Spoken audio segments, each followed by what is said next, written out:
তার সকলকেই আমরা ধন্যবাদ জানাচ্ছি। সুপ্রিয় দর্শক মণ্ডলী, ইলেকট্রিক প্রেস মিডিয়ার যারা সাংবাদিক রয়েছেন, বিশেষ করে হাবিব টিভি, আইটিভি সহ আমরা সকলকে ধন্যবাদ জানাচ্ছি।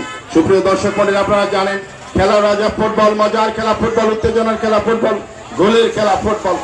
আজকের এই চমৎকার আজকের এই আয়োজনে সুপ্রিয় দর্শক মণ্ডলী, এই সফলতার সকল অংশীদার আমরা যারা এখানে উপস্থিত হয়েছি, প্রধান অতিথি, বিশেষ অতিথি থেকে ধরে সাধারণ দর্শক পর্যন্ত এই সাফল্যের অংশীদার আমরা তাদেরকে উৎসর্গ করলাম।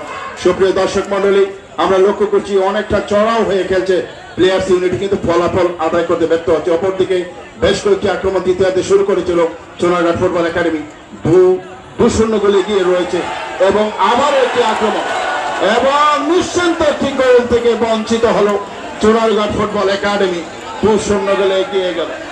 সুপ্রিয় দর্শক মন্ডলী, মারুফ তেহালাগা গোল হলে 10,000 ঘোষণা দেয় সোনারঘাট ফুটবল একাডেমি, গোল হলে 10,000 মারুফ দিবে বলে পেল। মারুফ, সাহস করো।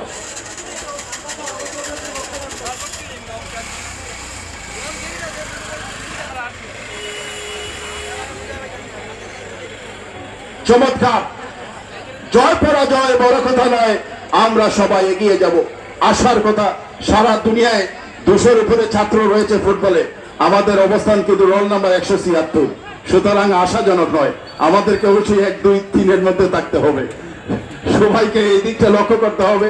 এবং আমি মনে করি গণপ্রজাতন্ত্রী বাংলাদেশ সরকারের মাননীয় মাননীয় প্রধানমন্ত্রী যে উদ্যোগ নিয়েছেন নতুন কুড়ির মাধ্যমে, সেই দিন বেশি দূরে নয়, বিশ্বকাপে আমরা ছিনিয়ে আনবো, বিভিন্ন ইভেন্টে আমরা বিশ্ব পর্যায়ে ভূমিকা রাখবো। আমি স্মরণ করে বলতে চাই, অকৃতজ্ঞ থেকে থাকবো যদি আমি গালিব স্যারকে এই কথা না বলি।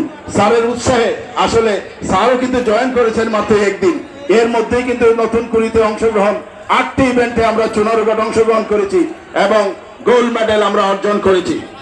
এটার পিছনে ধন্যবাদ জানাচ্ছি। আমাদের মাঝে প্রেস ক্লাবের সভাপতি ফারুক চৌধুরী মুরব্বী, আসলে অনেকক্ষণ ধরে বলা হয় নাই, শুরুতে অনেকবার বলছি কিন্তু অনেকক্ষণ বলা হয় নাই। ফারুক ভাই, আমরা আপনাদেরকে ভুলি নাই, কারণ প্রেস ক্লাবের সম্মানিত সভাপতি ফারুকুদ্দিন চৌধুরী সহ প্রেস ক্লাবে যারা আছেন সবাইকে